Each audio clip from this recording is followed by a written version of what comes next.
Hi, my name is Amanda Sosa. I am a BCBA here at Andrews Reach Foundation. I provide behavioral therapy to kids with a variety of diagnoses, including autism, ADHD, ADD. We currently have had the pleasure of having the SandBox from Kids Jump Tech over the summer, and it's been a big help to use for a lot of the therapies we provide here.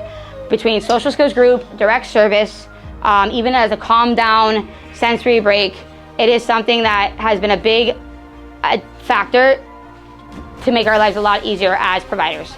So using it for a social skills group, it has a lot of adaptability, it has a lot of things that you can change, it has a lot of variety that most things don't have.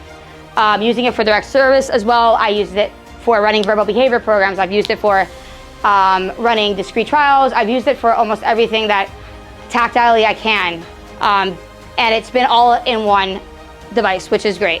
The SandBox has been pretty effective over the summer that we've had it for a variety of things, including social skills, mostly actually, social skills, imaginative play, role playing, engaging peers with peers. That's what's going on behind me.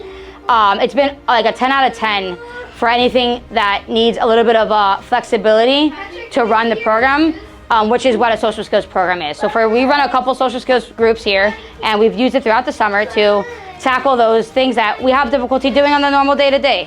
Things like collaborating with each other, things like working together as a team to build things, to build structures. The SandBox can and does facilitate an environment that's easily manipulated to get those goals that you need to ran. It helps create an environment that the kids can actually learn, and that's something you can do again the next day and the next day as you're teaching the child. So we use the SandBox here to run a lot of our social skill group programs, and a lot of the times we can easily create an environment in which we need to work on things like collaboration, on teamwork, on sharing, taking turns, working together, and social communication skills with interacting with peers that these kids usually would not do. So Bryant is going to tell you what game we're going to play today, and he's going to tell you what we have to do in the game before we start. Volcano.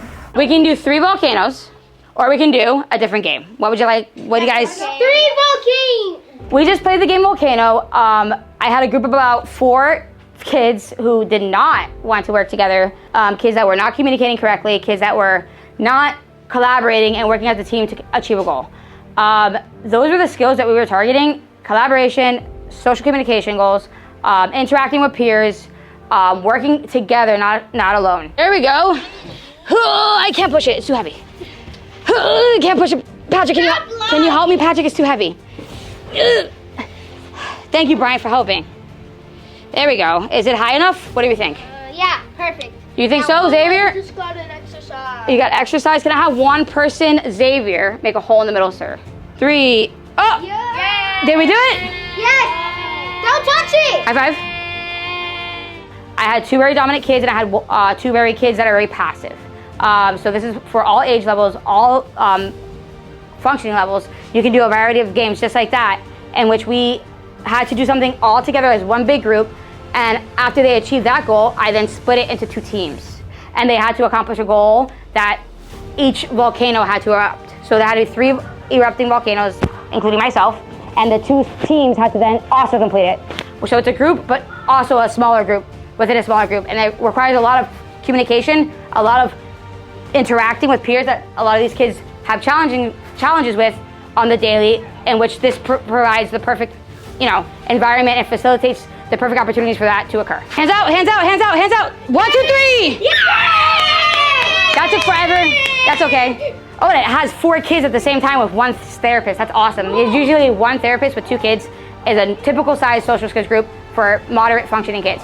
If I have 4 kids, which 2 of them are moderate functioning, but 2 of them are not that, 2 of them lack on the social skill, you can say scale, lower than the other 2, and it's not an easy group to run.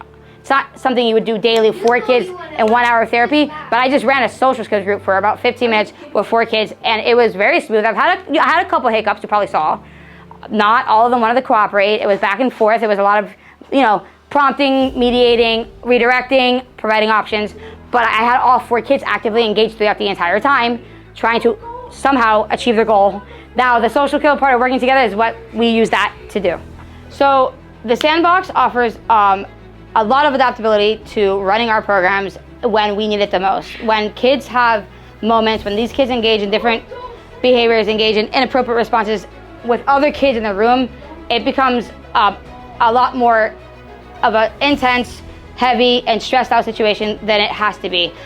This device right here has the flexibility, adaptability to work and integrate what I'm doing and change as I need it to change. I changed the game as I needed to. I was able to very quickly change from one game to a different, completely objective within the same game. Within the same game I was using, I was able to run more than 3 goals.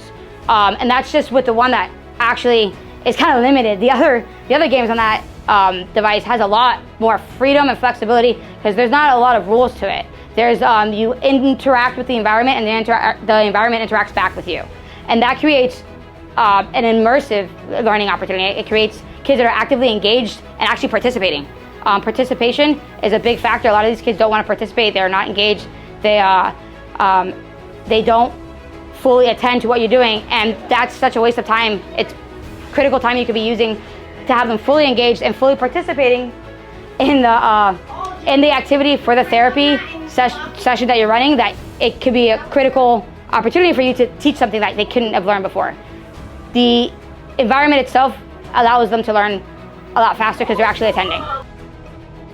Knock, knock.